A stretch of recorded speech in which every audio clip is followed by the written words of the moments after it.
Il est 7h11 à l'émission Que l'Outaouais se lève. Ça a été hier une histoire qui m'a secoué parce que dans ce coin-là, là, entre autres, il y a un grand besoin de médecins de famille. Puis parce qu'il y a eu une erreur de paperasse, 2 médecins peuvent pas continuer leur pratique ici au Canada, des Français d'origine. Ça fait 5 ans qu'ils sont ici avec leur famille. Ça m'a interpellé quand j'ai lu ça, cette histoire-là, hier matin. Ça semble l'avoir titillé lui aussi, puisque Maître Frédéric Bérard est avec nous. Comment ça va, Fred? Hey, ça va, Michel, puis tu as raison de dire que ça m'a titillé.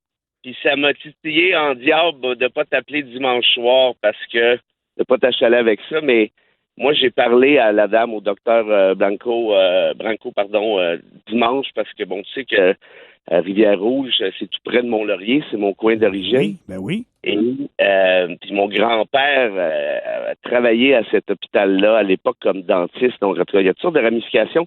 Bref, il y a quelqu'un qui nous a mis en contact, qui m'a expliqué l'histoire, donc dimanche, avant que ça sorte dans les médias hier, et j'ai parlé donc au docteur en question.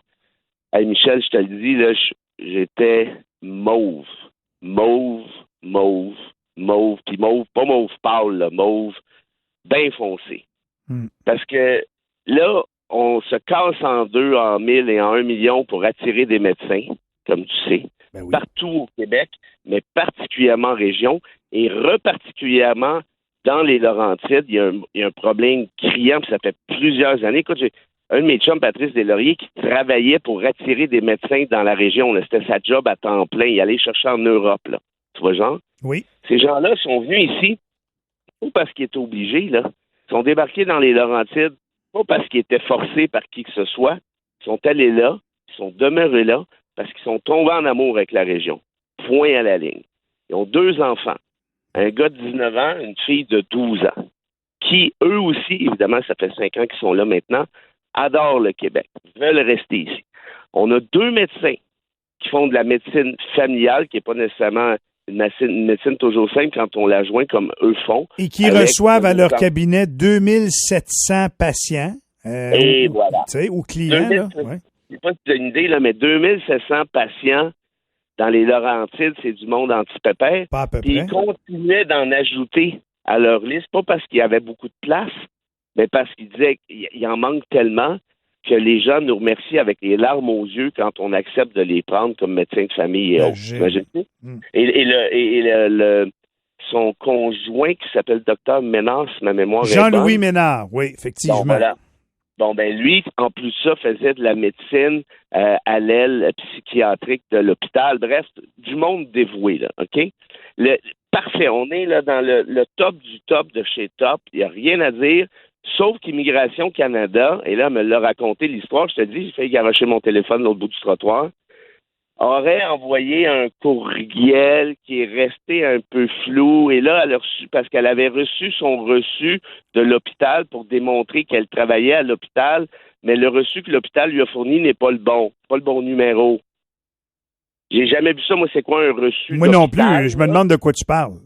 Ben, là, apparemment qu'il y avait un gugus là-dedans, et puis là, ça se fait par portail. Là, pour aller sur le ton portail, reçu comme quoi tu as travaillé, c'est pas un T4 d'habitude, c'est quoi? Non, ben pas un truc fiscal. Là. C'est un autre, c'est pour les permis de travail. Okay. Parce qu'évidemment, ils ont besoin d'un permis de travail initialement. Et là, donc, la preuve qu'aurait fourni l'hôpital n'était pas la preuve que souhaitait Immigration Canada ou un cossin du genre. OK? Ce qui fait qu'au lieu de les appeler pour dire Docteur Branco, c'est plate, là, mais ils avaient pas le bon petit reçu, c'est pas le bon petit numéro, c'est pas la bonne petite couleur, c'est pas le bon petit carré. Au lieu de faire ça, on dit rien. Puis on envoie le 26 septembre, votre renouvellement de permis de travail, ben c'est refusé, ça fonctionnera pas. Et puis là, il va falloir faire éventuellement une correction de statut, sinon c'est ciao bye. Et puis ça, le dernier bout, c'est moi qui l'ajoute, parce que c'est pas eux qui l'ont dit. En d'autres termes, ils auraient pu se faire foutre à la porte du Québec. Pas juste de plus travailler, se faire foutre à la porte. Mais là, dans l'article que j'ai lu, là, c'est qu'ils ont envoyé, elle avait oublié le reçu, mais ils ont renvoyé un courriel pour lui demander de réparer ça, je pense, dans les 15 jours ou quelque chose de même. Puis ça, madame, elle l'aurait pas vu le courriel ou quelque chose du genre. Exact. Elle n'a pas vu le deuxième courriel du mois d'août. Oui. Elle l'a su plus tard, moi je me rappelle plus comment. Elle a fait la correction le 12 septembre, par exemple. Ma mémoire est bonne encore une fois. En d'autres termes, c'était déjà corrigé, là. Déjà, l'erreur à la base, c'était pas la sienne. Elle a fini par la corriger X temps après avoir eu conscience du courriel en question. Oui. Là, ça devrait être réglé, là. Et là, on est... Puis, prenons un peu d'auteur, là. On est dans des niaiseries. C'est là-dedans qu'on est, là. Oui. On zigonne avec des portails de numéros, de reçus, de Awignan, là. Il y a rien de compliqué là-dedans, là. Puis de l'autre bord, tu as 2 médecins, puis tu as 2700 patients au minimum. Il me semble que tu fais la balance des inconvénients, là.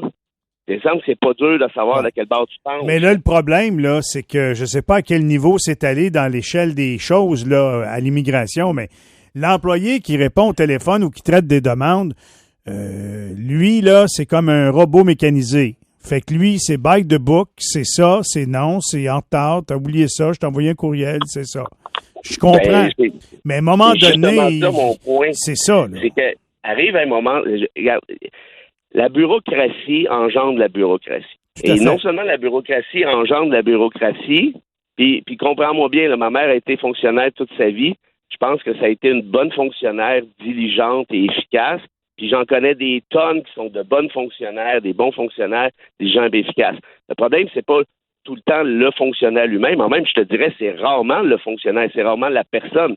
Le problème, c'est qu'un système est fait à considérer strictement les petits numéros, les petites couleurs puis les petits carrés de reçus au lieu de réfléchir à l'humain qui est derrière. Quand un être humain cesse de réfléchir, c'est là qu'on peut considérer le remplacer par une machine. Machine. Bon, ben voilà. Et là, tu vois, justement, ils ont tout reçu ça à la fin par une question de courriel ou truc-muche. Et moi, quand je lui ai parlé, donc, c'était un dimanche, écoute, leur permis de travail a été suspendu. Ils devaient les deux travailler samedi dernier. Ils ont été obligés d'annuler tous leurs rendez-vous. Bon, tu vas me dire que c'est pas la fin du monde, juste une journée. Mais ils ont été obligés d'annuler leur rendez-vous parce qu'il n'y avait plus de permis de travail. Et puis c'est là qu'on s'est parlé à ce moment-là. Les articles sont parus hier. Et là, tout à coup, comme par magie, OK, ça marche. Inquiétez-vous pas, là. Non, mais ça, c'était prévisible. Hier, je l'ai dit en ondes quand j'en ai parlé. Dans 3 heures, ça va être réglé. C'est clair qu'il y a quelqu'un qui était pour allumer puis qui était pour dire bon, ben, garde, on règle ça tout de suite, là. Tu sais, c'est clair. Là, moi, je t'amène ailleurs.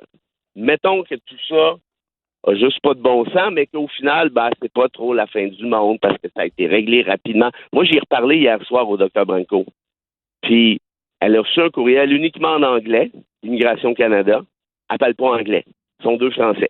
OK? Là, elle disait, je suis pas sûr de tout bien saisir, mais bon, j'en ai lu des... OK, c'est pas si pire, inquiétez-vous pas trop. Ça marche. Mais là, moi, où j'aimerais aller, c'est ici. Toi, tu avais prévu hier que ça va se régler. Oui. Ben, tu avais raison. Mais Marie-Hélène Gaudreau, là, que je connais bien, qui est députée dans mon coin, j'étais allé à l'école avec longtemps, elle les a appelés longtemps, hein, Immigration Canada, à plusieurs reprises depuis le printemps, puis cet été, et ainsi de suite. Jamais de réponse. Tout est beau, tout est beau, tout est beau, jusqu'à temps que, en d'autres termes, il a fallu une crise médiatique pour que ça bouge. Puis moi, te dire, il y a eu une crise médiatique, c'est une crise, faut pas exagérer, là, mais... Non, mais une sortie médiatique, oui. Exact, il y a eu une grosse sortie médiatique, mais pour une raison, Michel. Parce que c'était 2 médecins, parce que c'est 2 médecins puis 2700 patients. Si ça avait été 2 immigrants je sais pas moi, du Pérou. Ben oui, mais t'es en dessous de la liste. T'es en dessous de la liste, puis tu te fais peut-être expulser dehors à cause d'une niaiserie. T'as tout à fait raison. Bang! Ben voilà. Alors moi, ce que j'en appelle, c'est à ceci. C'est 2 petites choses qui me semblent... Rapidement, mon frère. C'est un peu d'humanité. Oui. Donc, ça ferait pas de mal à personne. Oui. Et 2, est-ce qu'on peut considérer les immigrants comme n'étant pas de la marchandise utile au capitalisme ou au ci ou au ça, mais comme étant des humains à la base, tout simplement. C'est bien dit, parce que c'est ça que ça ressemble, hein? C'est très bureaucratique, mais des fois, ça prend des cas comme ceux-là pour qu'on s'en rende mieux compte. On s'en doute, mais des cas patents, ça fait des fois bouger des choses, souhaitons-le. As-tu une petite citation pour nous quitter ce matin, là? Je t'ai cherché quelque chose au-delà de Camus, parce que je me suis dit, ça prend quelque chose au-delà de Camus, puis tu sais quoi, j'ai pas pu trouver mieux que Camus, fait que je vais te redire du Camus, parce que ça conclut exactement sur ce que tu viens de dire, et c'est ceci. Michel, là où il n'y a pas d'espoir, en parenthèse, Immigration Canada, il faut en inventer. C'est bien dit. Le bout d'Immigration Canada, juste pour préciser, c'est pas de Camus, c'est de moi. On ajoute. Fred, je te souhaite une excellente journée, mon vieux. Très bon travail. On se retrouve vendredi sans faute.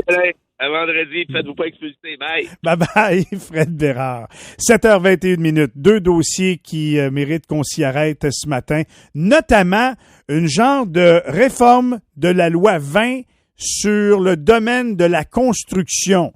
Vous travaillez dans le domaine, peut-être vous n'avez entendu parler, peut-être vous comprenez pas. Nicolas Brisson, directeur général de la PCHQ, va venir nous l'expliquer dans quelques instants. Restez là.